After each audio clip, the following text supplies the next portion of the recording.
Serious, what's the closest you ever came to a horrible death? I nearly died in Hurricane Katrina multiple times. Drowning, potential murder situations, eventual general injury and dehydration. Very long story, but I got separated from my family and had days of abject hell before getting saved. Worst incident was the grown couple rolling up on me, pretending they wanted to help me and then beating me unconscious and leaving me for dead in the water for one small half-full bottle of water. They already had water with them. I was a 15-year-old girl at the time. People really turned into animals. I don't think I'll ever really recover from it, tbh. Holy fuck. That's insane. I cannot overstate how awful it was. Whatever you're imagining, I can almost promise it was worse. It all still doesn't feel real, and I'm still in and out of PTSD treatment now and again all these years later. A lot of us are. A doctor stapled my intestines shut and then went on vacation. Almost dying from not being able to shit is not something I would wish on my worst enemy. My stepmother got appendicitis while on holiday in Egypt. Had surgery, but the doc ignored the developing infection next to the removed appendix, causing her to get worse fast instead of giving her the extra care she needed.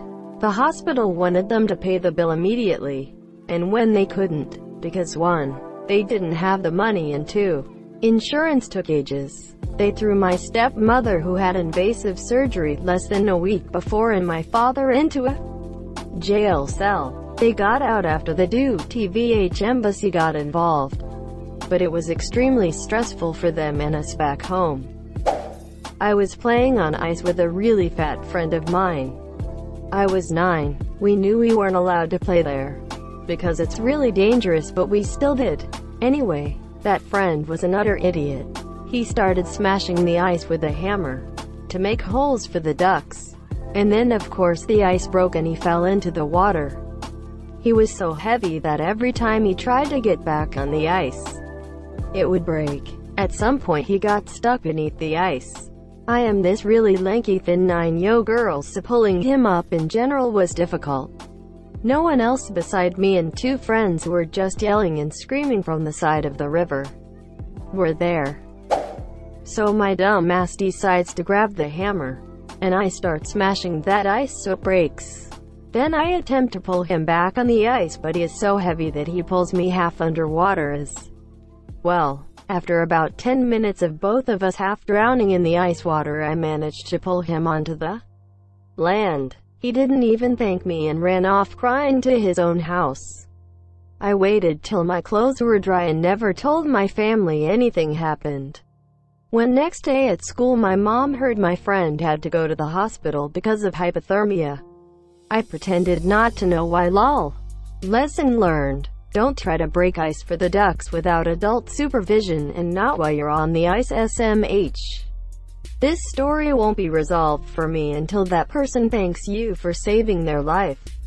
You can't blame him. He was absolutely traumatized. Of course he's going to run home. He nearly fucking died at 9. I mean, later I talked to him and he pretended he got out all by himself, because no way a girl could save me. Quote. So yeah, kinda fuck him. And I don't ever expect a thank you. But it's all good. When I was about 2, my aunt fed me pistachios. What nobody knew was that I was deathly allergic to tree nuts. My mom had put me to sleep because she thought the rash starting to form under my mouth was a pacifier rash. She woke up to me crying. I could barely breathe and was rushed to the hospital. The doctor said if my mom had brought me to the hospital any later I would have died. So yay, that's how I found out I was allergic to tree nuts. That's nuts. Take my upvote and fuck off. You tagged her own post as serious, and then made a joke. A true mad lad. I have a heart problem that in Portuguese is called rhythmia. I can't translate this. It is a small deformity on my heart that starts pounding too fast whenever I make too much effort. Sometimes I would get small heart attacks, but we never cared much because they were small and went away as fast as they came. Someday, though, I woke up at 5 a.m. with my heart racing again. And I told my monsieur since it happened before. She told me to go to sleep and it would stop. It did. But that's not where it ends. She took me to school at 7 a.m. And the moment I stepped in class, my heart started pounding fast again. I asked my first class teacher to go to the infirmary. I spent 2 hours in there while they checked up everything, and they decided to take me to the hospital. My mom had just laid down to sleep when they called her, which resulted in her rushing to the school with her pajamas on. My heart didn't stop racing at any time. They took me and my pajama mom to the hospital by bus, and I stayed there until 2 p.m. with a few tubes attached to me, and my heart was beating about more than 200 times per minute. As far as I remember, me and mom lived with my grandma, so if she knew what was going on, she'd have a heart attack herself and die. So we didn't tell her the situation until it was over. Nowadays, I have to take pills every night to prevent heart attacks. Once I turn 18, I will have to make surgery to remove the deformity so I can live a normal life. Can't wait. Blessings to you. I hope you'll make a good recovery. I was once the middle car in a car accident sandwich. Turned down a job end of August 2001 that was on the floor the first plane crashed into. Got shot in the head. I'm seriously living in bonus time. Any more details on the headshot? I was at a park with friends. Someone shot me from a distance right on the crown. Got lucky. Didn't go through the skull, but I dropped to the ground and bled a lot. I remember at the hospital them washing all the blood off my arms. When I was 8 years old, a chandelier almost fell on top of me in my living room. Monsieur, I was watching a movie, Lilo and Stitch, when I heard a crack. Looked up, and the huge chandelier was about to fall on top of me. I rolled off the couch and it barely missed me. I still had tons of cuts from all the glass though. Just not a direct hit. Damn, that sounds like a movie moment. I'm glad you're still alive. In 2017 when I was 12 I almost drowned to death. It is the worst way to die. IMHO. The helpless feeling is awful. 1 minute I was full panic mode, trying to breathe, but every breath was water. I felt like I was burning. Then, it didn't feel peaceful, but it felt like I was ready. The whole thing that says you see all your memories before dying is true. I just had this bad feeling knowing that my parents wouldn't have seen me grow up. Couldn't see my friends anymore, etc. I suddenly heard a loud sound like bzzzzz, and everything went black. Somehow someone saw me and saved me. The bad thing is that I've had to cope with depression since then. I'm better nowadays, but the helpless feeling just never left me after I almost drowned. One thing I've never said to anyone is that I saw an elf while drowning. I know. Weird as hell, but I think it was just my mind making up stuff for the lack of oxygen. I learned how to swim falling into a pool in the winter.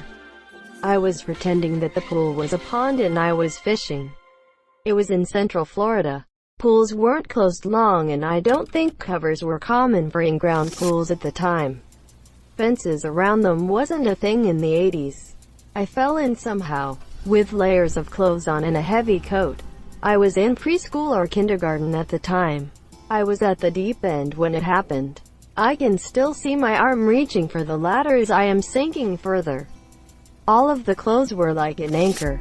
I remember knowing I had very little time to get out. I hit the bottom. Monsieur, I bent my legs and pushed as hard as I could. I began kicking and moving my arms. The ladder came into view and I grabbed it and started to climb. I got to the surface only to find my older sister screaming for help. My mom was inside sewing. She heard the screams and came running outside.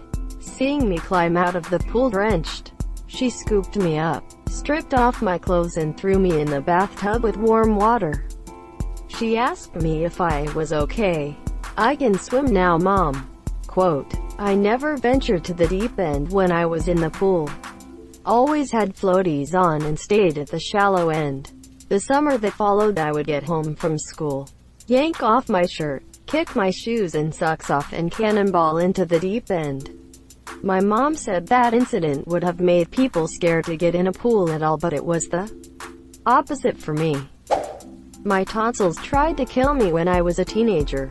It started with the worst sore throat you can imagine and then progressed to feeling so fatigued I had trouble walking. I would wake up in the middle of the night drenched in sweat, literally like someone threw a bucket of water on me, and shaking terribly. As it progressed, I had vivid hallucinations and threw up all night.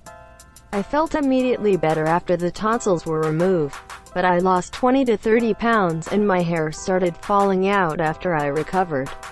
A doctor told me it was because when you're that sick your body shuts down non-essential functions, like growing hair. I looked a little funny when it started growing back.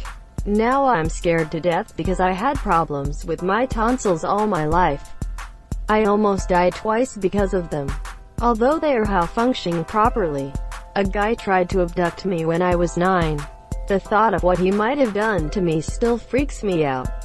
I suffered attempted abductions at 5 and again at 11. It is definitely some freaky shit. How did he try? What stopped him being able to do it? Where were your parents? What did you do? Did he get caught? You can't just write a few words on a kidnap story. My mom was ordering food at a fast food place and I was just waiting outside. The guy came up to me, grabbed my arm and tried to walk away with me. I was yelling for help, but he said to the people around us that I was his son, and that I was just throwing a fit. Eventually my mom came out, started screaming at him, but he kept arguing that I was his son. He loosened his grip when he was focused on my mom, so I yanked myself free and ran over to Monsieur. My mom forgot to call the police as she was in shock. Thank you so much for watching and have a good day.